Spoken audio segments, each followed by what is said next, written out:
تجزیہ کار سید محمد علی صاحب سے بات کرنا چاہوں گی جنہوں نے ہمیں جوائن کیا ہے۔ سر بہت شکریہ آپ کے وقت کا۔ سر یہ جو ایک کے بعد ایک خط لکھا جا رہا ہے، ان خطوط کی کوئی اہمیت ہے ایسے موقع پر جب صدر جو بائیڈن جا رہے ہیں اور ٹرمپ آ رہے ہیں؟ بہت شکریہ۔ میں سمجھتا ہوں دیکھیں اس خط کے 3 پہلو ہیں۔ پہلی بات تو یہ ہے کہ یہ اس بات کا ثبوت ہے کہ جو سیاسی حکمت عملی ہے تحریک انصاف کی قیادت کی، وہ خود اس بات کی معترف ہے کہ وہ ناکام ہو رہی ہے، اور جو انہوں نے حکمت عملی 2 پرونگڈ بنائی تھی پاکستان کے اندر کہ ایک جانب در پردہ اسٹیبلشمنٹ سے روابط بڑھانے کی کوشش کی جائے اور میڈیشن کی کوشش کی جائے، اور دوسری جانب اسٹریٹ پاور کے ذریعے سے ریاست اور حکومت پہ دباؤ ڈالا جائے، وہ بارآور ثابت نہیں ہوئی ہے، جس کی وجہ سے یوں لگتا ہے کہ اب انہوں نے فیصلہ کر لیا ہے کہ تمام جمہوری، آئینی اور قانونی اصولوں سے بالاتر ہو کے جو مغربی طاقتیں ہیں براہ راست اس کے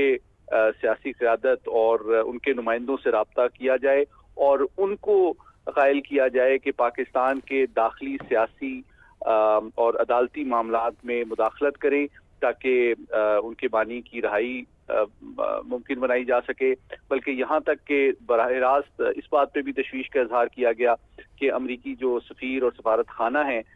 وہ بھی پاکستان کے داخلی سیاسی معاملات میں براہ راست مداخلت کریں۔ تو اس سے یہ بات ثابت ہوتی ہے کہ جمہوریت، آئین اور قانون سے تو اس جماعت کا کوئی تعلق نہیں ہے، اور وہ بنیادی طور پہ اپنے بانی کو سزا سے اور عدالتی کارروائی سے بچانا اور اصل ان کا مقصد ہے، اور اس کے لیے وہ براہ راست بیرونی طاقتوں کا سہارا لے رہے ہیں۔ لیکن جو آپ کا بنیادی سوال ہے کہ صدر بائیڈن تو چونکہ خود بھی اس وقت آپ جانتے ہیں کہ وہ ایک لیم ڈک پریزیڈنٹ ہیں، ان کے آخری 2 ماہ رہ چکے ہیں، اور خود ان کی نامزد کردہ جو ڈیموکریٹ امیدوار تھیں ان کو بہت بڑے پیمانے پہ شکست ہوئی ہے۔ تو سیاسی طور پہ تو ان کا تشخص خود اور اثر و رسوخ امریکی سیاسی نظام کے اندر بہت کمزور ہو چکا ہے۔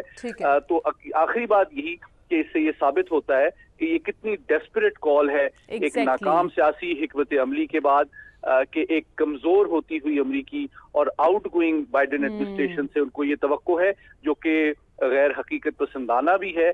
اور کسی حد تک بالکل یہ پی ٹی آئی کی ڈیسپریشن کو ظاہر کر رہی ہے۔ اور ایسے موقع پر جب صدر جو بائیڈن جا رہے ہیں، براہ راست آپ